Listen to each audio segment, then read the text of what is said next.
everyone, welcome back, or welcome if you're new. This is Breathe and Budget, and my name is Taryn. So this channel really focuses on all things finances, but also touches on things that impact our finances. So we discuss the zero-based budget method, cash envelopes, sinking funds, as well as internal and external factors that may impact our finances. So if any of that is of interest to you, go ahead and hit that subscribe button. If you don't mind, give this video a like, and let's get into today's video.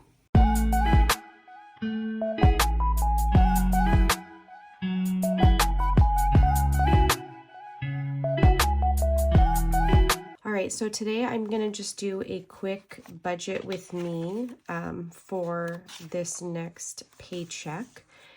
So I'm actually going to just focus on what I am going to be either moving to our cashless envelopes or to our cash envelopes. So after all of our fixed expenses and bills are paid, what we have left is $2,100 to work with, $2,100. Okay, so I'm going to go ahead and put that. I'm going to zoom in just a little. I think that should be good.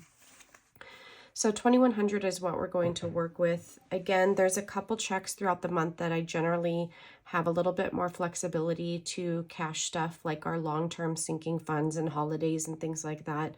That may be changing in the near future. Some things with our finances will be changing, but in the meantime, I want to get those cash stuffed as much as I can because that's super important to me. So the first two are going to be for our groceries and our gasoline. Those are the two that are cashless. Okay, so we have a checking account specific for these two categories. And my husband and I each have a card to access those funds. So groceries for the week are going to get $250. Gas is going to get $200. And those, again, like I said, those will be in a checking account for us to access. So I'm not going to cash pull for those. From my essentials binder, which would be like our personal spending, household, toiletries, things like that, out of that binder, only two are going to get cash stuffed right now, and that's going to be our personal spending. So him and I are going to get $100 each, and then dining out, I'm going to add $50. Sorry, my writing is not always the best. There's good days and bad days. All right, so that is going to be for our cashless and our essentials binder. The rest are going to be our like long-term sinking funds, emergency funds, holidays, and things like that. So let's go ahead and let's do the holidays first. So Halloween just passed, but I've explained this in my other videos, but I'm going to explain it again. What I've been doing like this last year and will continue to do so is I'm going to start saving for events, bills, as they have passed. So Halloween just passed, so I want to start saving for next year, okay? So since I have the flexibility right now to do this, I am actually going to drop $200 to Halloween of 2024, okay? And again, for Easter, because I have not started stuffing for Easter of 2024, I'm actually going to just fully fund that, and I'm going to put $300 to it.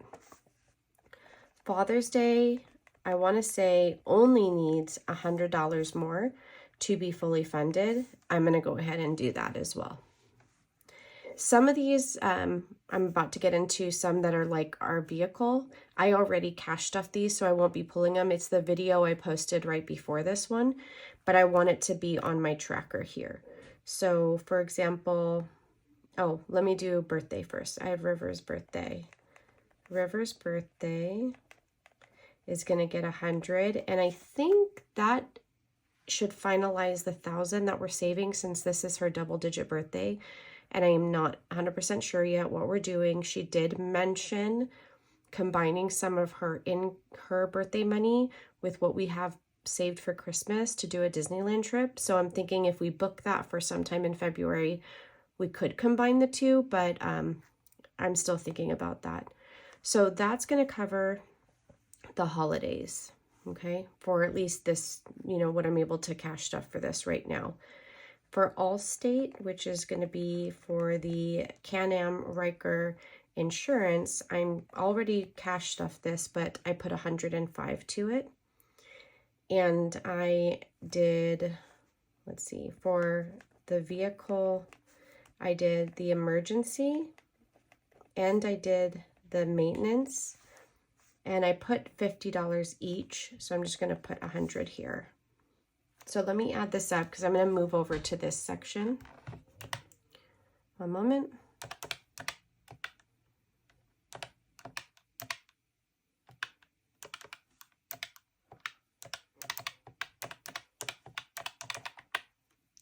Okay. So that was 1605.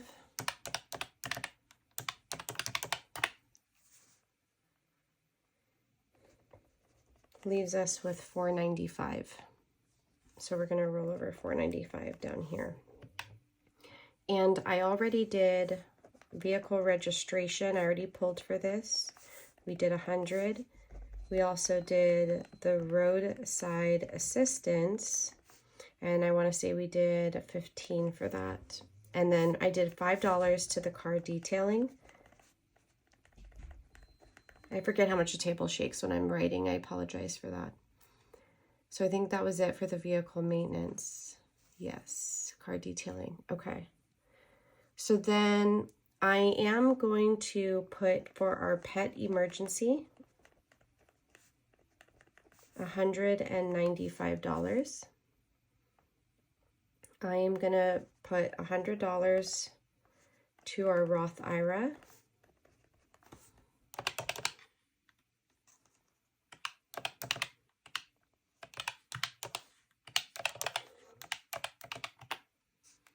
Okay, so that leaves me with 80. So what I'm going to do, oh yes, I have to do our ring alarm for our home alarm system. So I'm going to do 20. And then for home renovations, this is not like a top priority, but I'll just add another 20 to that. And then for family fun, I'll throw 40. So that should take care of that. So in this bottom section, let me just add that up, make sure it equals the 495.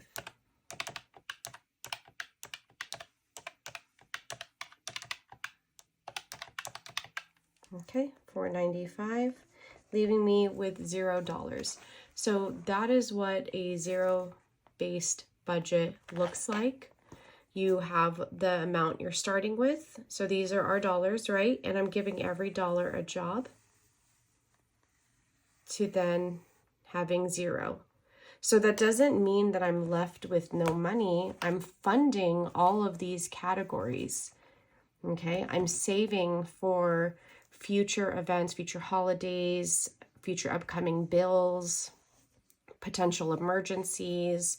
So I think people see this method as like you're spending all your money. No, you're not. You're giving every dollar a job. And sometimes the job is to sit in a high yield savings account and earn interest. So I will cash pull for these and I will put them in my envelope. And when $500 is my threshold. So if I reach $500 in a certain envelope, I'll put like a placeholder and then I will deposit that cash into my high yield savings account because I don't like having too much cash here in the house. Yes, I keep my binders in a fireproof safe. I don't show that to people. People don't know where it is. Like, we're safe and cautious, but I still would rather my money be working for me. So as I am cash stuffing and reaching like that $500 threshold, I am depositing it into a bank. Why does cash stuffing work so well for people? It is something tangible. So when money is just in the bank, it is so easy to just swipe your card, whether it's your debit card or a credit card. It is just so easy to do that. And unless you have come up with a very detailed, like cashless, I guess you could say like budget kind of like this, like system where you're tracking everything, like the old school, like checkbooks, right? Like if you have that system down pat and you're cashless and you have made it work for you, where you've stayed out of debt and you have been wise with your spending and you're saving and you're investing, then that is great. For me, because of the certain habits I had and overspending and things like that, and I'm a very visual person, I like to actually see the cash. Especially like in our essentials binder or my personal spending and things like that, I like to actually see the cash. Yes, it does get deposited. Yes, eventually I'll have placeholders in my envelopes, but these things have become so vital to my mental health and so important to our family that, as I've said before in other videos, these are non-negotiables. Like putting this money towards the future holidays and things like that, these are non-negotiables. I will move heaven and hell to make that happen. I will sell unwanted clothing on Facebook Marketplace or Mercari or anything like that to, help fund those if needed, which is something I will, continue to do. And that's actually how I was able to purchase the new iPhones. We sold some stuff, some old tools on Facebook Marketplace, and was able to use that in addition to some birthday money. So you guys can make it work. If you have to introduce If you have to introduce alternative sources of income, whether it be, you doing work for others, dog walking, for example, or selling your items that you no longer have a desire for or that don't bring you joy, that's extra money that you can put into your budget that will allow you to meet your financial goals. So again, it is super important to see having a budget as not because you don't have money, but because you want to give every dollar a job and you want your money to work for you. So creating a budget does not equal that misconception that, oh, you must be broke if you need to budget. That's not. I don't care how little your income is or how wealthy you are. Everyone could benefit from a budget. Everyone should be creating a budget. I mean, if I could tell Warren Buffett, I would tell him to create a budget, which I'm sure he is very, very wise with his money. Out of all the rich people, I'm pretty sure he's wise with his money. But if you haven't started to create a budget, if you have not sat down with all of your expenses, your fixed expenses, your variable expenses, and seen what you need, like how much income do you need to meet your needs? Find the job that will meet that. Request a raise. If you have to take on a second job in the meantime, you take on a second job. You meet those needs the best way that you can. And don't ever be afraid to ask for a raise, depending on what job you're in or what, field or industry. Figure out what people are paid to do that specific job and draft something or schedule a meeting and ask for a raise, talk about your performance, etc., things like that.